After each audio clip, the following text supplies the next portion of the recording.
So, we've trudged through peasant huts, royal chambers, and monastic cloisters. It's been cold, smoky, and slightly miserable, which is exactly why medieval people invented feasts.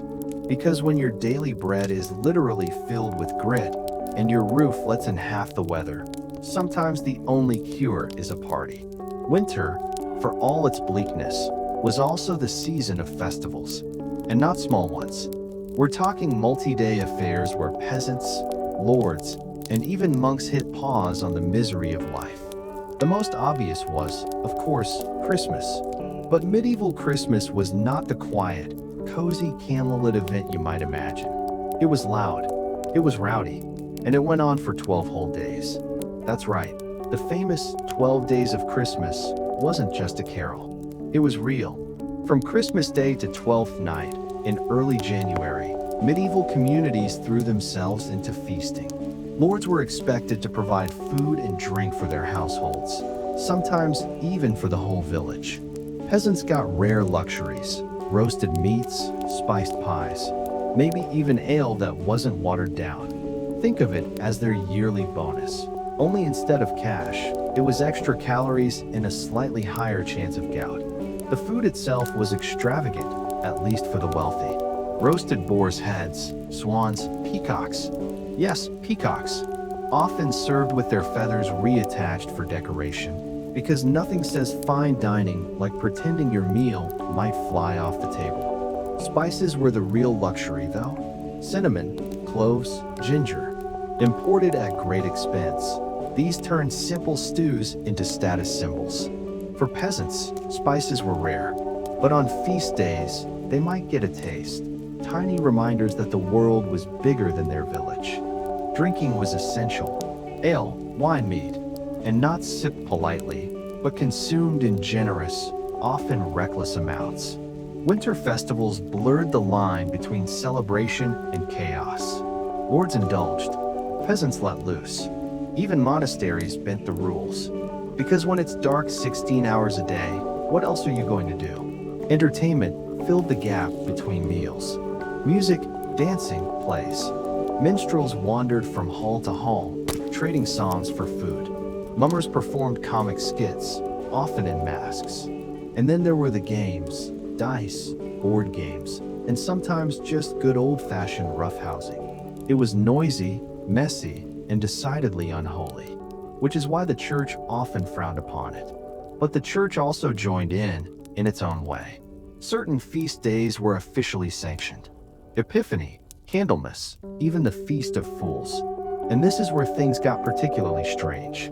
The Feast of Fools, for example, turned social order upside down. A lord of misrule was chosen, often a lowly servant or junior cleric, who was allowed to mock authority for a day. Serious clergy donned silly costumes, sang parodies, and sometimes performed burlesque versions of religious services. Was it blasphemous? Probably. Did it happen anyway? Absolutely. Because even medieval monks needed to blow off steam. Peasants also clung to older, seasonal traditions. Winter solstice customs survived in the form of bonfires, evergreen decorations, and wassailing, an early form of caroling that involved singing at orchards to ensure good harvests. And yes, this sometimes involved drinking heavily while yelling at apple trees. Not the worst way to spend a January evening. Now, while peasants celebrated for joy, nobles often celebrated for politics.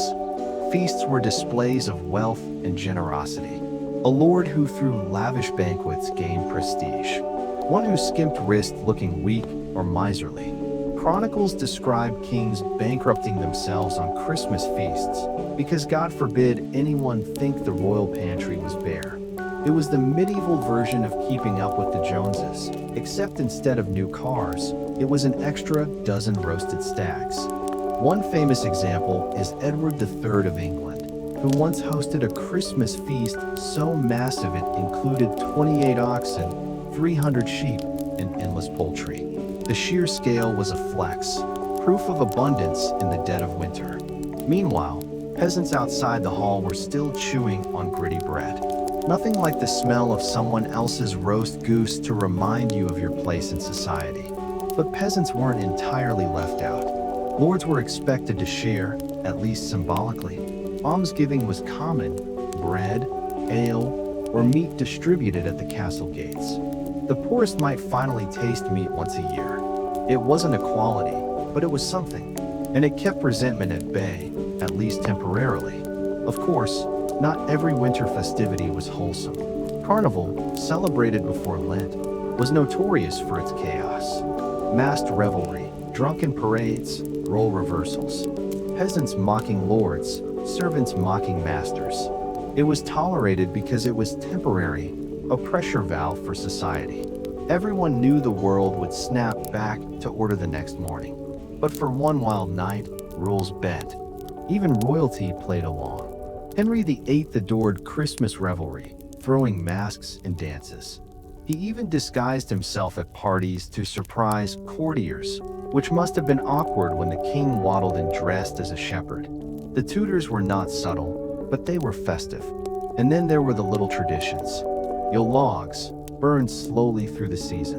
Notch candles, used to measure hours of celebration. Games like Snapdragon, where you tried to snatch raisins from flaming brandy. Yes, flaming.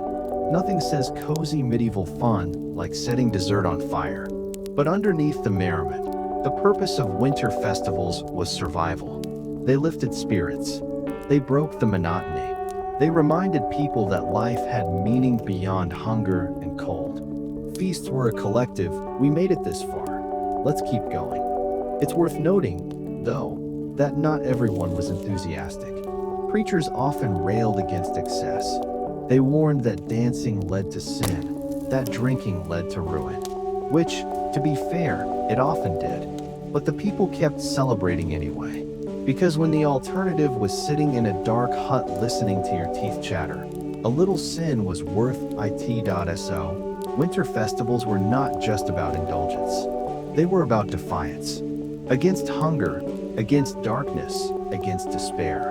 A reminder that even in the coldest season, warmth could be found. In food, in company, in laughter.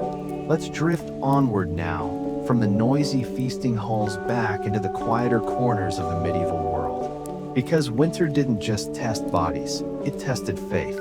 And sometimes, it even shaped history itself.